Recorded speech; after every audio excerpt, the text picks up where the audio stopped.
Assalamualaikum warahmatullahi wabarakatuh. Yang saya hormati Bapak Arif Rahman selaku dosen mata kuliah Etika Bisnis. Dan yang saya banggakan teman-teman kelas AB21A STIA Banten.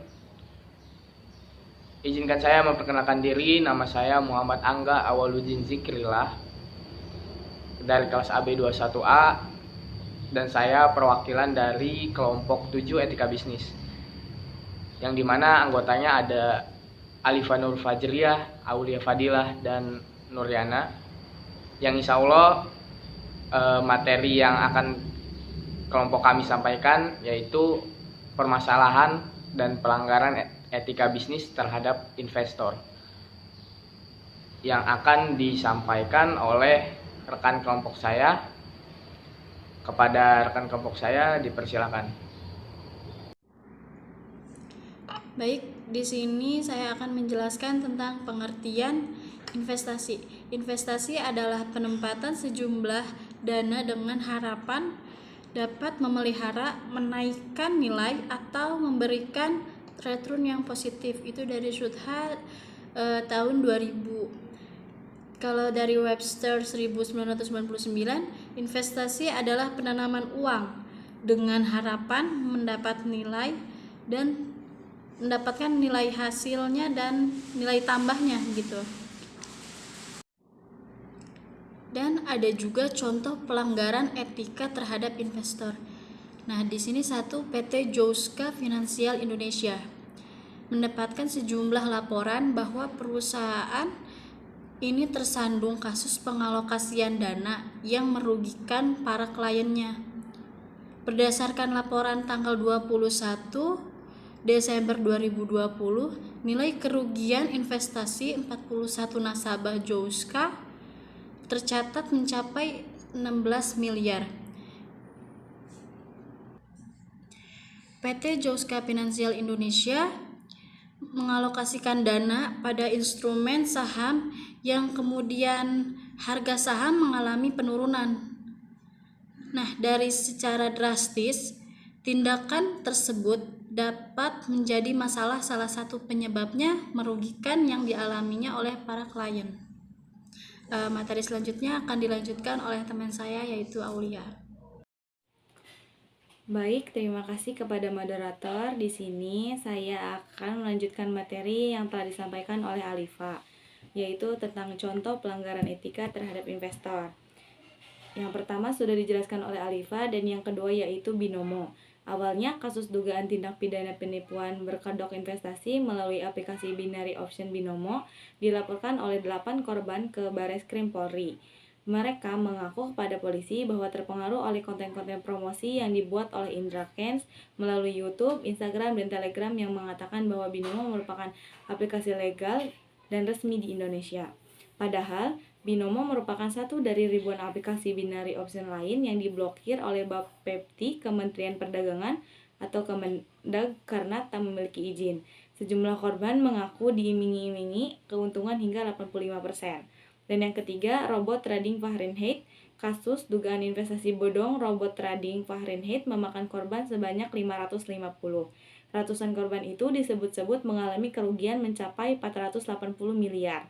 Robot trading tersebut merugikan kurang lebih dari 500 korban pengadu, kurang lebih kerugiannya mencapai 480 miliar, kata Direktur Tindak Pidana Ekonomi Khusus Bareskrim Polri, Brigjen Pol Wisnu Hermawan dalam konferensi pers di Bareskrim Polri Kamis 7 April 2022.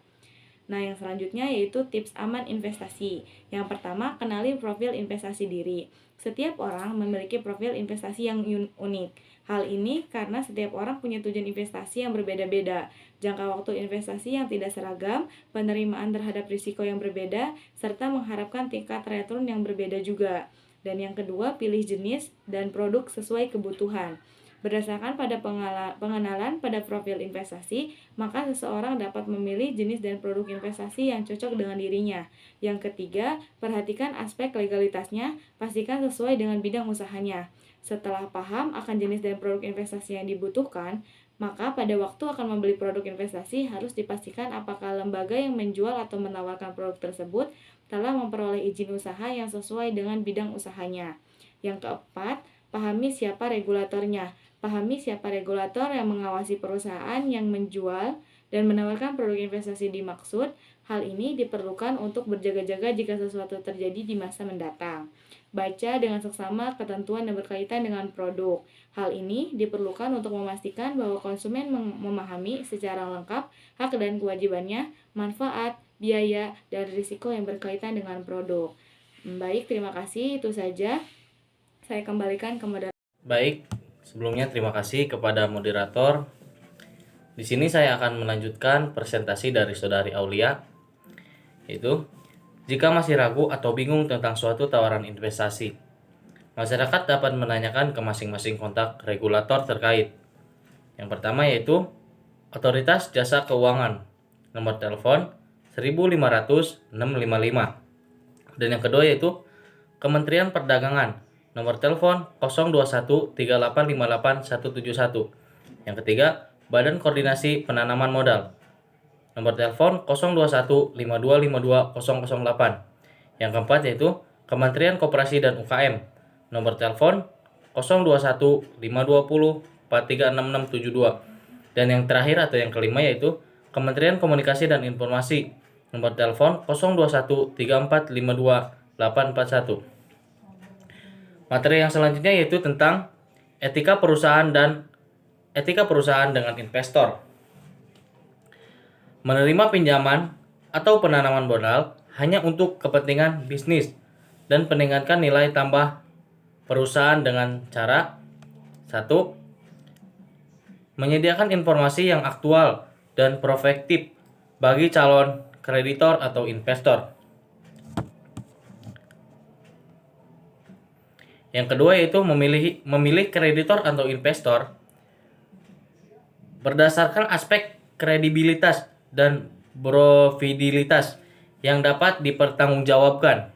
Dan yang ketiga yaitu menerima pinjaman atau penanaman modal yang diikat melalui pinjaman yang sah dengan klausul perjanjian yang mengedepankan prinsip kewajiban atau valmes.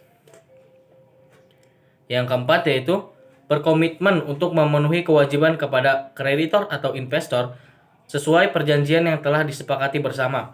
Dan yang kelima yaitu melakukan atau tidak melakukan sesuatu untuk menghubungi kepentingan kreditor atau investor sesuai perjanjian yang telah disepakati bersama. Yang keenam yaitu berkomitmen melakukan kegiatan bisnis dengan sebaik-baiknya dan berhasil dalam upaya memberikan imbal balik yang wajar kepada investor.